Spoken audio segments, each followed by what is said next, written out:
High বন্ধুরা, আশা করি তোমরা সবাই খুব ভালো আছো।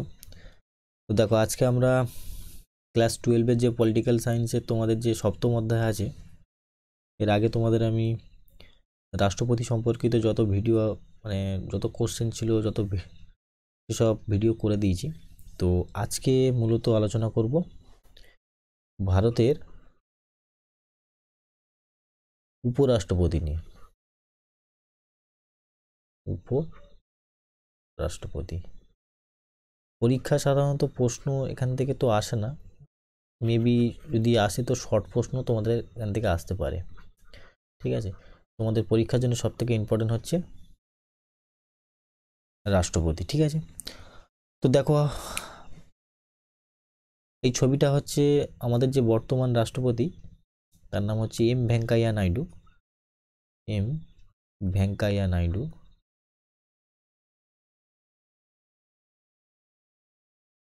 এম ভেঙ্কাইয়া নাইডু। ওকে, যারা জানো না তারা জেনে গেলে যে বর্তমান উপরাষ্ট্রপতির নাম কি, এম ভেঙ্কাইয়া নাইডু। তো চলো, খুব বড় ভিডিও হবে না, কেননা উপরাষ্ট্রপতি সম্পর্কে প্রশ্ন আসে না, কয়েকটা জিনিস আছে জানলেই তোমাদের উপরাষ্ট্রপতি সম্পর্কে জানা হয়ে যাবে। তো দেখো, তো কি বলেছে ভারতের উপরাষ্ট্রপতি, ভারতে একজন উপরাষ্ট্রপতি থাকবেন বলে সংবিধানে বলা হয়েছে।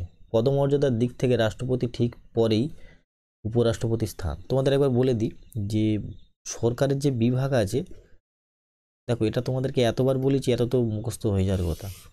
Sorry, 1 minute.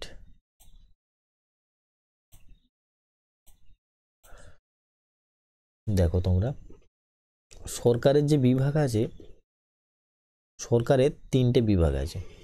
তো আমরা মূলত আলোচনা করছি শাসন বিভাগ, কেননা এই অধ্যায়টা শাসন বিভাগ নিয়ে লেখা আছে, ভারতের শাসন বিভাগ।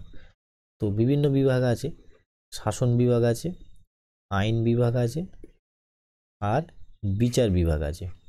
প্রত্যেকটাকে নিয়ে আলাদা আলাদা অধ্যায় আছে তোমাদের। তো আমরা আলোচনা করছি শাসন বিভাগ। দেখো, শাসন বিভাগের একদম উপরে পদমর্যাদার দিকে কে আছে না, রাষ্ট্রপতি। ঠিক আছে, রাষ্ট্রপতি। আর 2 নম্বরে কে আছে, উপরাষ্ট্রপতি। উপরাষ্ট্রপতি, ওকে। আর তারপরে আছে তোমাদের প্রধানমন্ত্রী। আর এর পরের ভিডিও তোমাদের প্রধানমন্ত্রী সম্পর্কে আমি আলোচনা করব। ওকে, প্রধানমন্ত্রীর ক্ষমতা ও কার্যাবলী প্রশ্ন আসে, তো মনে রাখবে। তো ওই জন্যই বলেছে, দেখো, রাষ্ট্রপতির পরে যদি পদমর্যাদার দিক থেকে কে স্থান পায়, উপরাষ্ট্রপতি। সেটাই বলেছে, পদমর্যাদার দিক থেকে রাষ্ট্রপতির ঠিক পরেই উপরাষ্ট্রপতির স্থান। দেখো, এবার দেখো রাষ্ট্রপতির নির্বাচন এবং পদচ্যুতি। ঠিক আছে, এক হচ্ছে নির্বাচন কি, পার্লামেন্টের উভয় কক্ষ মানে লোকসভা এবং রাজ্যসভা সদস্যদের নিয়ে গঠিত একটি নির্বাচক সংস্থা। যেমন তোমরা যদি রাষ্ট্রপতির নির্বাচন দেখে থাকো তাহলে উপরাষ্ট্রপতিরও বুঝতে পারবে। তো রাষ্ট্রপতির ক্ষেত্রে একটা নির্বাচক মণ্ডলী ছিল, উপরাষ্ট্রপতির ক্ষেত্রেও তাই।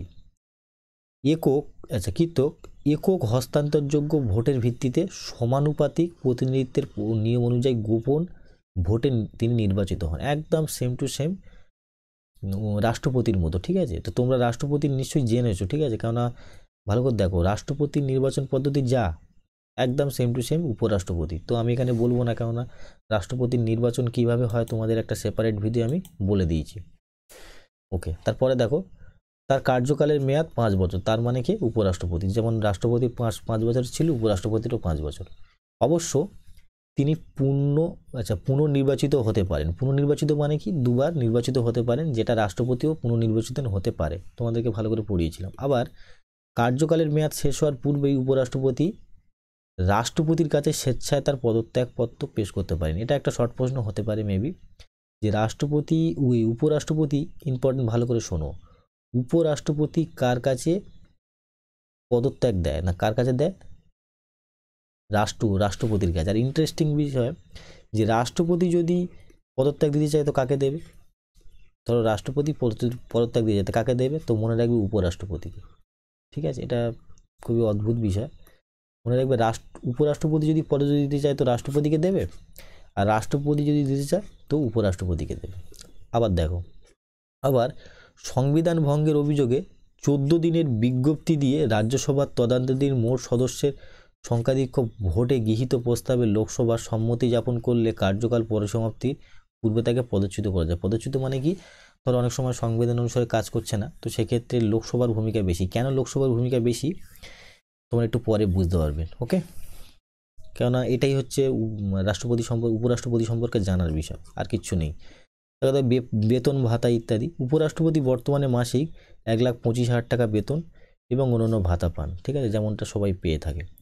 তবে উপরাষ্ট্রপতি যখন সংবিধানের 65 নম্বর ধারা অনুযায়ী রাষ্ট্রপতি হিসাবে কাজ করেন, মনে রাখবে রাষ্ট্রপতি যখন অ্যাবসেন্স থাকে, রাষ্ট্রপতি কোনো রকমের শরীর অসুস্থ বা অ্যাবসেন্স থাকে, সেই সময় রাষ্ট্রপতির কাজ কে করে না, উপরাষ্ট্রপতি।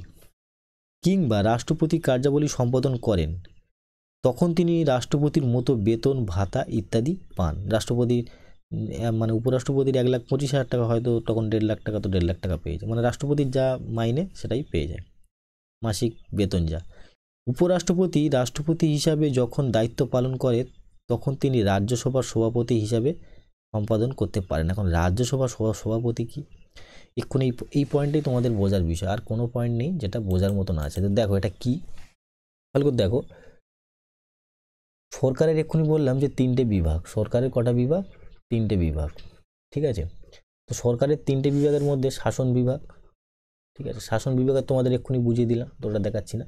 দেখো আইন বিভাগে ইম্পর্টেন্ট, আইন বিভাগ বা আইনসভা বা সংসদ বা পার্লামেন্ট একই কথা, আইন বিভাগ, ঠিক আছে, বা সংসদ লিখছি, ওকে। এবার জানো যে আইন বিভাগ বা সংসদের কটা অংশ না, আইন বিভাগ বা সংসদের কটা অংশ, 3টে অংশ। এক হচ্ছে লোকসভা, ঠিক আছে, 2 নম্বর হচ্ছে রাজ্যসভা, আর 3 নম্বর হচ্ছে রাষ্ট্রপতি। ভালো করে শোনো, দেখো রাজ্যসভার যে চেয়ারম্যান হয়, ভালো করে শুনবে, রাজ্যসভার তোমরা যারা রাজ্যসভার প্রসিজার দেখেছো রাজ্যসভার টিভিতে, তারা দেখবে, এম ভেঙ্কাইয়া নাইডুকে প্রায় সময় দেখবে। তো রাজ্যসভার যে, ভালো করে শোনো, রাজ্যসভার যে চেয়ারম্যান হয় বা সভাপতি হয়, রাজ্যসভার যে সভাপতি হয় সে কে, সেটা হচ্ছে উপরাষ্ট্রপতি। উপরাষ্ট্রপতি তার মানেটা কি, কোনো ব্যক্তি যদি উপরাষ্ট্রপতি নির্বাচিত হন, তাহলে সে অটোমেটিকলি কি হয়ে যাবে, রাজ্যসভার সভাপতিও হয়ে যাবে, ঠিক আছে। কারণ একই সঙ্গে 2টো পদ নেবে। উপরাষ্ট্রপতি একসঙ্গে উপরাষ্ট্রপতির ভূমিকাও পালন করবে, 2 নম্বর উপরাষ্ট্রপতি রাজ্যসভার সভাপতি হবে। যদি এই বিষয়টা বুঝতে অসুবিধা থাকে, তো তোমরা টিভি দেখবে, বা রাজ্যসভা টিভি বলে একটা চ্যানেল আছে খুব সুন্দর, সেখানে গিয়ে দেখবে যে এম ভেঙ্কাইয়া নাইডুর ছবি, দেখবে যে রাজ্যসভায় কিভাবে উপরাষ্ট্রপতি সভাপতিত্ব করে। আর লোকসভার যে সভাপতি তাদেরকে স্পিকার বলে, ঠিক আছে। এটা তোমাদের আইনসভার চ্যাপ্টার আছে, ঠিক আছে। স্পিকারের ক্ষমতা কি আলাদা জিনিস, ঠিক আছে, এটা তোমাদের ক্লাস এই আইনসভা বলে যে চ্যাপ্টার আছে ওইটা আছে, ওটা যখন পড়াবো তখন দেখাবো। দেখো তারপর কি বলছে, সংবিধানের 64 নম্বর ধারা অনুযায়ী রাজ্যসভার সভাপতিত্ব করাই হলো উপরাষ্ট্রপতির প্রধান কাজ। বললাম উপরাষ্ট্রপতির একটাই কাজ হচ্ছে রাজ্যসভার সভাপতিত্ব করা, আর যদি বাই চান্স রাষ্ট্রপতির কিছু হয় তো তার জায়গাটা নেওয়া, এছাড়া উপরাষ্ট্রপতির তেমন কোনো কাজ নেই। তাছাড়া রাষ্ট্রপতির মৃত্যু, পদত্যাগ বা পদচ্যুতি ঘটলে উপরাষ্ট্রপতি অস্থায়ীভাবে তার পদে অভিষিক্ত হন এবং নতুন রাষ্ট্রপতি নির্বাচিত না হওয়া পর্যন্ত তিনি রাষ্ট্রপতির যাবতীয় কার্য সম্পাদন করেন। এটাই হচ্ছে উপরাষ্ট্রপতির মেন কাজ। আবার অসুস্থতা, অনুপস্থিতি কিংবা অন্য যে কোনো কারণবশত রাষ্ট্রপতি কার্য সম্পাদনে অক্ষম হলে উপরাষ্ট্রপতি তার যাবতীয় কার্য সম্পাদন করে থাকেন, যেমনটা বললাম। উপরাষ্ট্রপতি রাষ্ট্রপতির মতো গুরুত্বপূর্ণ ক্ষমতার অধিকারী না হলেও সম্মান ও পদমর্যাদার দিক থেকে তার পদের গুরুত্ব কম নয়। এটা ঠিকই, একদম গুরুত্বপূর্ণ, কেননা রাজ্যসভার সভাপতি। তত্ত্বগতভাবে তিনি ভারতের দ্বিতীয় পদমর্যাদা সম্পন্ন ব্যক্তি। কি করে তোমাদের বলেছিলাম যখন শাসন বিভাগ দেখালাম, রাষ্ট্রপতির ঠিক পরেই পদমর্যাদার দিক থেকে উপরাষ্ট্রপতির স্থান। কিন্তু বাস্তবের কোষ্ঠীপাতরে বিচার করলে দেখা যায় যে ক্ষমতা ও পদমর্যাদার দিক থেকে তার ভূমিকা আদেও গুরুত্বপূর্ণ নয়। মনে রাখবে রাষ্ট্রপতির থেকেও ক্ষমতা কম কার, উপরাষ্ট্রপতির। কি বললাম বোঝা গেছে। আর এই মুহূর্তে উপরাষ্ট্রপতিকে M Venkaiah Naidu. Important question, ভারতের প্রথম উপরাষ্ট্রপতি কে ছিল? যদি তোমরা ভিডিও শেষ পর্যন্ত দেখো তাহলে অবশ্যই কমেন্ট বক্সে জানাবে যে ভারতের প্রথম উপরাষ্ট্রপতি, ভারতের প্রথম উপরাষ্ট্রপতি কে ছিল, ঠিক আছে। তোমরা কিন্তু জানো, ঠিক আছে। তো অবশ্যই কমেন্ট বক্সে জানাবে যে ভারতের প্রথম উপরাষ্ট্রপতি কে ছিল। তো আশা করি তোমাদের ভিডিওটা ভালো লেগেছে। যদি কোনো বুঝতে অসুবিধা থাকে তাহলে কমেন্ট বক্সে জানাবে, আর যদি চ্যানেল নতুন হয়ে থাকে তাহলে অবশ্যই সাবস্ক্রাইব করে দেবে, আর যদি ভিডিও সত্যি ভালো লাগে তাহলে লাইক করে দেবে।